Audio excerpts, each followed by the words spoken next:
Dear student, आज मैं आपको ग्रेविटेशन चैप्टर स्टार्ट कराऊंगा। आइए एनसीईआरटी से इसका इंट्रोडक्शन करते हैं। ग्रेविटेशन आपने देखा होगा आपकी अर्ली लाइफ में किसी भी चीज़ को जब आप ऊपर की तरफ उछालते हैं तो उसकी टेंडेंसी होती है वो अर्थ की तरफ क्या होता है, अट्रैक्ट होता है। Anything throne up fall down toward the earth, कोई भी चीज़ ऊपर की तरफ उछालिए वो अर्थ की तरफ आती है।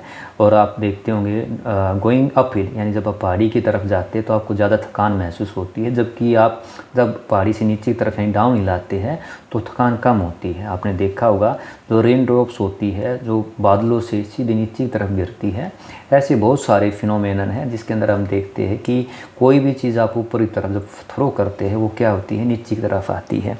हिस्टोरिकली बात करें तो सबसे पहले जो इटालियन फिजिस्ट गैलीलियो था उसने इस चीज़ फैक्ट को रिकॉग्नाइज़ किया। उसने क्या कहा, कोई भी बॉडीज़ हो चाहे उसका मास कोई भी हो, जब उसको आप ऊपरी तरफ उछालते हैं तो एक कांस्टेंट एक्सेलरेशन से अर्थ की तरफ क्या होती है, एक्सेलरेट होती है। तो जानने के लिए कहा जाता है उसने बहुत सारे पब्लिक के अंदर डेमोन्स्ट्रेशन भी करके दिखाए। उसने इस ट्रूथ को निकालने के लिए कुछ एक्सपेरिमेंट भी किए जिसके अंदर आपका बॉडीज़ का रोलिंग डाउन इंक्लाइंड प्लेन्स, यानी कि जो इंक्लाइंड प्लेन पर रोलिंग बॉडीज़ के साथ जो उसने एक्सपेरिमेंट किए और एक्सेलरेशन ड्यू टू ग्रेविटी की एक वैल्यू पर पहुंची जो कि काफ़ी क्लोज थी, आज की जो आपकी ऑब्जर्व्ड वैल्यू है उसकी बिल्कुल काफ़ी पास थी। ऐसे क्या है, आपके सिमिंगली अनरिलेटेड फिनोमेनन बहुत सारे जो स्टार्स है, प्लैनेट्स, उनके मोशन के बारे में अलग अलग कंट्रीज़ के अंदर क्या थे, लोगों का बड़ा ही क्यूरियस थे इसके टॉपिक के ऊपर, इसके बारे में स्टडी कर रहे थे, ऑब्जर्वेशन बनाई जा रही थी कि स्टार जो है आपके इंटरेस्टिंग आपकी जो है पर्टिकुलर कि जो आपके स्टार थे जिसको रिकॉग्नाइज़ किया गया था उनकी पोजीशन में सालों सालों तक यानी ईयर्स आफ्टर कोई चेंज नहीं होता। और इस टाइम से अधिक इंटरेस्टिंग ऑब्जेक्ट भी देखे गए जिसको उन्होंने प्लेनेट कहा और स्टार के बैकग्राउंड के अगेंस्ट रेगुलर मोशन करते हुए दिखाई दिए। और जो अर्लीस्ट कोऑर्डिनेट मॉडल दिया गया सबसे लगभग 2000 साल पहले की बात है, पटोलमी ने प्रपोज किया था जिसको उसने जियोसेंट्रिक मॉडल कहा। और जियो मतलब earth is the centre of all universe and all celestial object, सभी celestial object like star, sun, moon revolves around the अर्थ।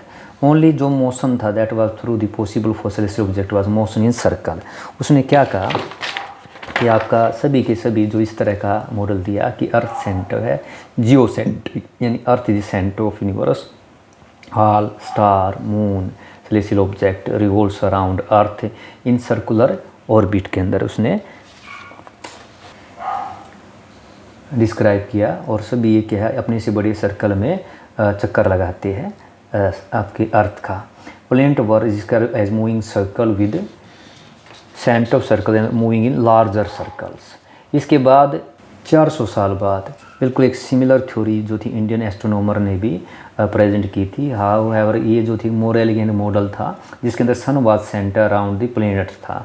ये हेलियोसेंट्रिक मॉडल था जो कि मेंशन किया गया था, आर्यभट्टा ने भी इसको 5th सेंचुरी एडी के अंदर ट्रीटाइज के अंदर किया गया है। और लगभग 1000 साल पहले 1000 ईयर लेटर पोलिस मॉन्क जिसका नाम निकोलस कोपरनिकस था उसने थ्योरी को प्रपोज किया, इसको हेलियोसेंट्रिक थ्योरी कहा। और ये माना कि पूरे सेलेस्टियल ऑब्जेक्ट जितने भी हैं उनका सेंटर क्या, सन के अराउंड ये रिवॉल्व करते हैं। ये theory was discredited by church but notable amongst the supporter by Galileo. Galileo ने इस थ्योरी को सपोर्ट किया जिसकी वजह से गैलीलियो का क्या किया गया, प्रोसिक्यूशन कर दिया गया स्टेट से उसकी इस बिलीफ के लिए। It was around same time था गैलीलियो का एक नोबल मैन और था जिसका नाम था टाइको ब्राहे।